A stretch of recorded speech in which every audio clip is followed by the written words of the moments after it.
साहब एक और केस था जो आज इस्लामाबाद हाई कोर्ट में था। जस्टिस बाबर सत्तार ने उसकी की है, सरबराही की है, उसकी समाअत की है और उन्होंने जो एक सवाल उठाया बुनियादी हकूक के हवाले से कि आप इस तरीके से किसी की जो ऑडियोज हैं, वीडियोज हैं, उसे रिकॉर्ड नहीं कर सकते। व्हाट डू यू से ऑन इट?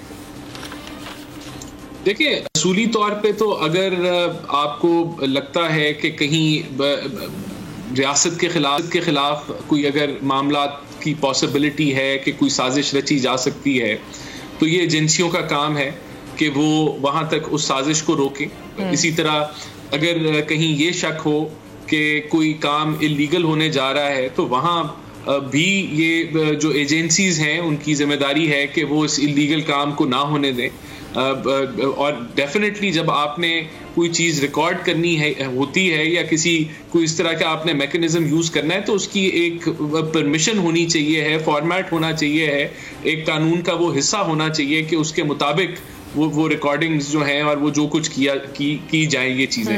लेकिन देखिए, यहाँ तो ये तय होना है ना कि ये रिकॉर्डिंग्स किसने की और कैसे लीक हुई। अभी तो ये चीज तय नहीं है। लेकिन यहाँ इसके साथ साथ जहाँ ये चीज इंपॉर्टेंट है, मैं एग्री करता हूँ कि ये जो हेयरिंग हो रही है बिल्कुल ठीक हो रही है कि लीगल कवर होना चाहिए इन रिकॉर्डिंग्स का और एक ड्यू प्रोसेस होना चाहिए कि आप किसी की बातचीत को रिकॉर्ड करें, जहां रियासत की जिम्मेदारी है कि वो इन चीजों को।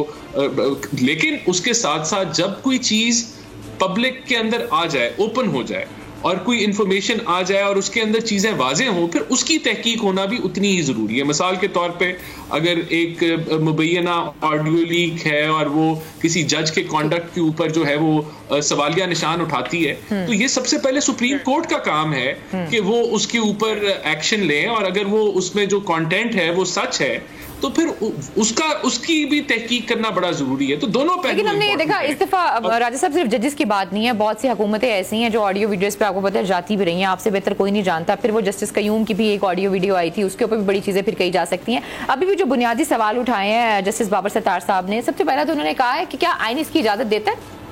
देखिए जी, मैं समझता हूँ कि बहुत इम्पोर्टेंट ये केस है। इसकी वजह यह है कि हमारे मुल्क में अनफॉर्चुनेटली अब सियासत का या पॉलिटिक्स का या इलेक्शंस का या पार्टीज़ बनने का या तोड़ने का या अब ये सिस्टम ये अडॉप्ट कर लिया गया है कि जी ऑडियोज़ वीडियोज़ निकले जजेस की प्रेशराइज करने का या कोई और किसी भी पर्पस के लिए कि हम मेरिट्स और उस केस की जो अपनी अंदर चीज़ें होती हैं उससे हट के हम आ गए कि जी बस ऑडियो निकाल लें, ये फाइल है, ये ऑडियो है, ये किसी को दिखा दी जाए and then you can get a decision या आपको किसी को खामोश करा दिया जाए।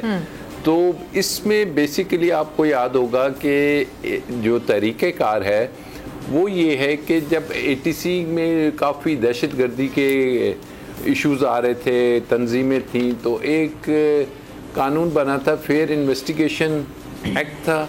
And then there is another law that is पीका का इलेक्ट्रॉनिक्स क्राइम एक्ट, और उसमें दिया हुआ है कि अंडर विच सर्कमस्टांसेस, और जैसे कि अभी राना साहब ने कहा कि दहशतगर्दी का कोई एलिमेंट है या एंटी स्टेट कोई काम हो रहा है, तो कोर्ट की परमिशन इज मैंडेटरी।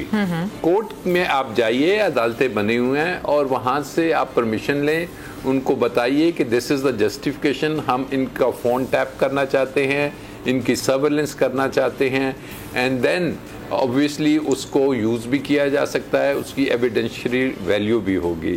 लेकिन हमने क्या देखा कि माजी में बेनज़ीर भुट्टो साहब का साहिबा का जो केस है 1998 में रिपोर्टेड भी है, उसमें गवर्नमेंट उनकी ऑलमोस्ट इस ग्राउंड पे that was one of the major grounds कि जी फ़ोन टैपिंग हो रही थी और फ़ोन टैपिंग जो सी थी कि वो किसी कानून से मावरा हो के हट के अपनी मर्ज़ी से धौंस से ज़बरदस्ती से हो रही थी, और उसको ख़त्म करने के लिए और उस चीज़ को निगेट किया उस जजमेंट ने और कहा कि इस अंदाज में फ़ोन टैपिंग की कतन इजाज़त नहीं दी जाएगी।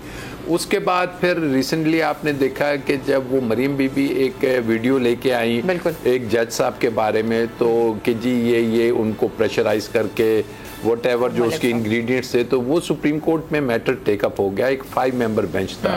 तो उसमें उन्होंने ऑडियो वीडियोस की पूरी डिटेल दे दी कि ये कैसे एक एडमिसिबल एविडेंस होगा, कि जिसमें सबसे बड़ा जो स्टार्टिंग पॉइंट होगा कि वो शख्स आएगा कि जी मैंने ये ऑडियो या वीडियो रिकॉर्ड की है, टैपिंग की है, ये मुझे अथॉरिटी था, ये इंस्ट्रूमेंट था, ये डेट टाइम था और ये इसकी ओरिजिनल जोन सी है। क्योंकि आजकल डीप स्टेट इतना काम हो रहा है इसमें ऑडियो वीडियोस में कि पता भी नहीं चलता जेन्युइन क्या है और दूसरी क्या है। और फिर बात हो रही है कि जी अगर मान लिया जाए या उसकी इंग्रेडिएंट्स से कोई इनकार नहीं कर रहा, फिर भी ये बेसिक कॉन्सेप्ट, क्योंकि मैंने एक खुद अभी केस किया था इलेक्शन कमीशन ऑफ पाकिस्तान में, जहां यूसुफ रजा गिलानी साहब के बेटे ने, आपको याद होगा कि सेनेट की जो टिकटों की और खरीद फरोख्त की बात हो रही थी, यहाँ तो बेचने की बात हो रही है ना, वहाँ तो ओपनली पैसों की बात हुई, जिसमें सिंध के वह जो से हैं एक दो मिनिस्टर्स थे और बड़े लोग थे, जिसमें एडमिटेडली उन्होंने कहा गिलानी साहब के बेटे ने कि यस ये मेरी बातें हैं, लेकिन कोर्ट ने उसको नहीं माना on these very same grounds. तो अब मैं समझता हूँ कि बाबर सत्तार साहब जो हैं वो बड़े लर्नेड जज हैं and he would give a detailed judgement, क्योंकि दुनिया में जितने भी मुअज़्ज़ब मुआशरे हैं उसमें प्राइवेसी को एक आईनी राइट दिया हुआ है। अच्छा। और यूएस में दूसरी जगह कथन इस चीज़ की इजाज़त नहीं है। एंड वी बिलीव कि ये जो कुछ हो रहा है इससे कम से कम एक ऐसा रास्ता निकल आएगा कि जनाब कानूनी तौर पे अदालतों की जजमेंट्स के होते हुए इस ड्रामे को, इस चैप्टर को बंद होना चाहिए कि इसको पॉलिटिक्स में इस्तेमाल करना शुरू कर दिया है। बाकी इसको यूज़ करें एंटी स्टेट और टेररिज्म में, but not in the political और आर्म ट्विस्टिंग के लिए या प्रेशर डालने के लिए। This is something which is जिसको ख़त्म करना। अच्छा, इंतज़ार था ना, चलो इस बार वो करते हैं जो इससे पहले किया ही नहीं। किस्मत की आंखों में आंखें डाल के जीतना होगा। सब में है शेर जैसी राह, जर्रा जर्रा भी हर कंटेस्टेंट को लगेगा पहाड़। लड़खड़ाना नहीं है, खोल दो अपने पंख अगर आसमान छूना है। अबे लग रहा है ये सब पहले भी कहीं सुना है।